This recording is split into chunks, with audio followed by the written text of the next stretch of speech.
Beryl en bataille aux éditions Sarbacane, c'est d'Adèle Maori. C'est un album d'une douceur incroyable et d'une profondeur incroyable aussi. C'est un premier album et moi ça m'a retourné le cerveau. Ouais. Parce que Beryl, en fait, c'est l'histoire d'un gamin Qui vit seul avec son qui père. vit seul avec son père. La mère, on ne sait pas trop où elle est-elle morte? Il vit seul à la campagne, son père est berger, il élève des chèvres. Et Beryl est très souvent laissé à lui-même. Et il discute beaucoup avec un lapin. Oui.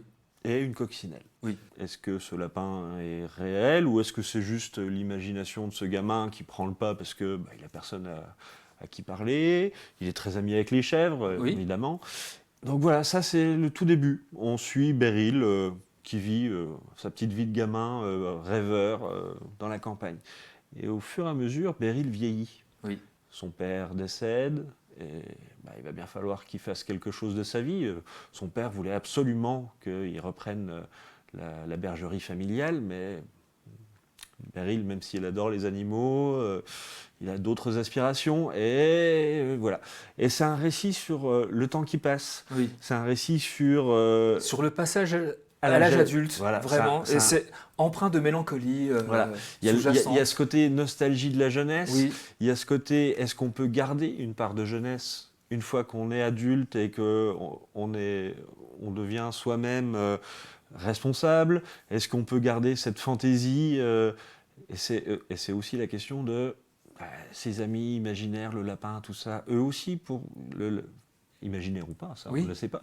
Eux aussi vieillissent, oui. peut-être meurent. Enfin oui. voilà, c'est vraiment ils plus vite les uns que les autres en plus. Voilà, donc, et c'est un récit d'une poésie envoûtante. Oui. En fait, voilà. Et c'est ça, c'est le mot. Et wow, c'est super beau, en plus parce que c'est porté par un dessin, alors très atypique. Oui. Je ne sais pas trop comment elle a travaillé parce que ça ressemble à, alors le dessin, le trait lâché, crayonné presque, Ouais. mais avec une mise en couleur. Des aplats pastels comme voilà. ça, mais qui s'étendent avec des couleurs qui se mélangent. Ouais. Et c'est presque de l'aquarelle, mais un peu trop chargé pour être purement de l'aquarelle, je dirais.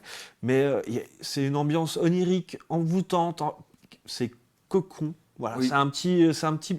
Alors je dirais pas un petit bonbon de douceur parce que il y a quand même cette petite touche de tristesse, de nostalgie. Ah, c'est sûr, comme on le disait, voilà, le passage adulte, c'est aussi empreint de thèmes comme la solitude, le deuil, l'amitié, des thèmes sombres qui peuvent sembler régulièrement abordés en BD aussi, mais là, elle les traite avec une originalité folle. Ouais, au niveau graphique ou même au niveau poésie du récit. Et ça a eu la pépite jeunesse à Montreuil, là, tout récemment.